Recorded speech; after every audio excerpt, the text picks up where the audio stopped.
Okay. Hey, everybody. Hope you're doing well. Sorry for the little delay there. I saw that I was streaming, but wasn't sure until everything lined up and popped up. It's your pal Boiler Dowd. Hope you've been well this summer. Hope things are going well for you. I wanted to react a little bit to a confluence of factors, but the biggest one that I wanted to talk about, react to, was the news out of I think it's Atlanta. The Overtime Elite League signed a kid named Jalen Lewis to $1 million plus contract. And I think it's good for the kid. That's excellent news for him. I think if you are talented in something, hey, Max, how are you? Thanks for checking in. Glad you're here. But I think it's excellent news for Jalen and his family. And, this reminds me a lot of what happens in Europe when kids go to play soccer at 16, 17 years old. The biggest thing that I was thinking about, and maybe someone can explain this to me if you understand it, but maybe you can tell me about what these leagues plan to do because I think it's still illegal. I think you still need to go to school in some sort.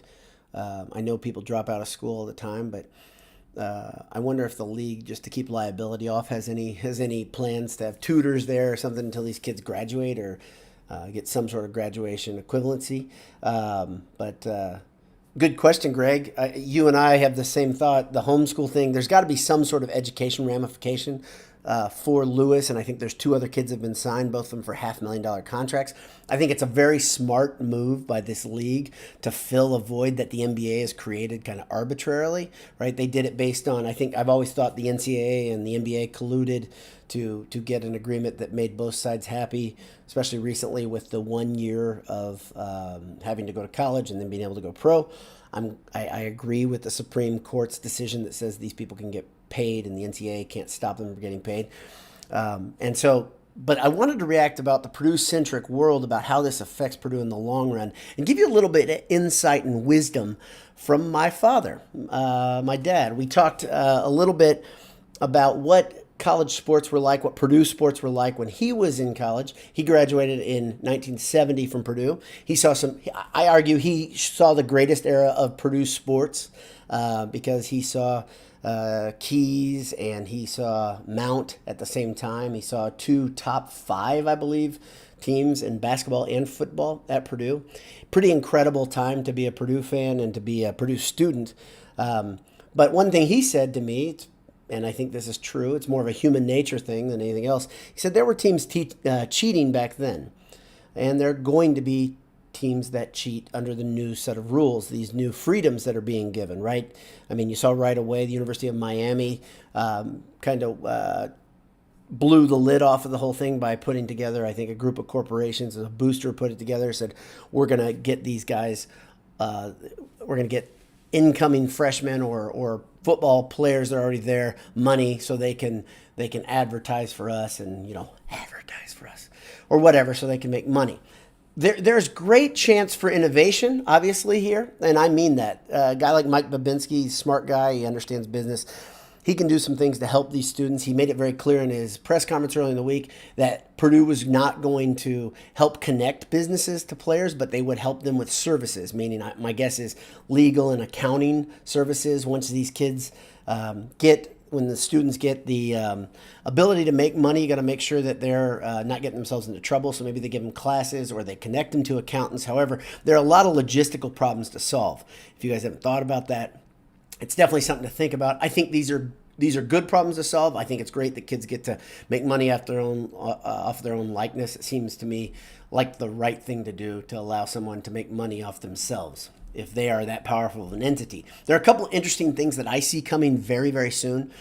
And there are a couple of chances for corruption that I think you guys can see as easily as I can. I'm in the footwear industry. Right away, I think about the bad old days when Nike and Adidas were battling to pay kids under the table and do things illegally. Even as recently as that, the FBI case where the shoe corporations were involved in this. When will the first 16-year-old get $1 million, $2 million contract? So when he's doing his AAU circuit, maybe he becomes the face of a tournament or something along those lines. when will that happen? And then the next stage is, what will he do? What will they do to guide that student into a certain program? If the kid decides he wants to play a year of the in college basketball, will they say, okay, you've got it down to 2 programs, an Adidas and a Nike school, or an Under Armour school, whatever. If they've got the Nike shoe deal, will they steer them right towards the Nike school? And then you have kind of a snowball effect that could happen really easily. This time, though, it will be on the table, not under the table. So I guess that's a positive. The problem that I look at is that I just think, like my dad was talking about back in the 60s, the cheaters are still going to cheat. And so I've said this to you guys before, and I'll say it again. There are going to be a massive amount of changes in the coming year, 2 years, 3 years, with how recruiting is done, how transfers affect us at Purdue, and affect every college program. The big thing we need to do is still appreciate the kid that wants to be at Purdue. I think that's the biggest thing. When this is that the Butler way philosophy that was made popular by Tony Hinkle. I want to reiterate this idea. Barry Collier talks about Tony Hinkle doing it. He said it was Hinkle that did it first. I really think Collier kind of packaged the Butler way, that philosophy of getting kids that want to be on campus for your school. I think Mike Babinski will do a good job at that. I think there's a way to get all the coaches, the major coaches, on the same page to say, this is the most important thing, to recruit a kid that really wants to be on campus, that wants to be a Purdue player, to not chase the kid who makes you go into the weeds, just cut bait at a certain time. Maybe it's early. Granted, that will stunt the program's growth when you compare it to the programs that really don't care about crossing ethical, boundaries. But to me, I don't care. I would rather root for kids that I can look through my gold-colored lenses and still have full support for them. Maybe that's a naive way to look at things. I'm okay with looking at it that way. But I am hopeful that Purdue can keep up, at least at a level where they compete. I still think the idea in football of having a program that, if doesn't compete with the elite, at least competes for a division championship every 4 years, I think is a good goal. I don't think it's an impossibility. So that means you're a bowl team or near a bowl team in, let's say, 2 of 4 years, and then you compete every 4 to 5 years for a division championship. I don't think that's asking too much, honestly. And I'm sure hoping for a rebound year this fall. We can talk a little bit more about that as we get close to the fall. Right now, I don't have much to tell you. I really don't know what else to say about our Boilers and the football program. But I will talk about something when I see reason to react. I just don't see much of it right now. Hope you have been well. If you have any thoughts, you can put them in the comments below. You can sound off on Twitter, whatever. Jay or I will answer there. And appreciate your time. If you see anything, any pitfall that I've missed, that's fine, or anything that's really good, that's fine too. I think it's funny, though. Right away when the NIL thing came out, I started seeing really bad advertisements for different athletes to offer services to get paid. And that's fine. I think that's good. I just don't know how much they make in that sort of marketing effort.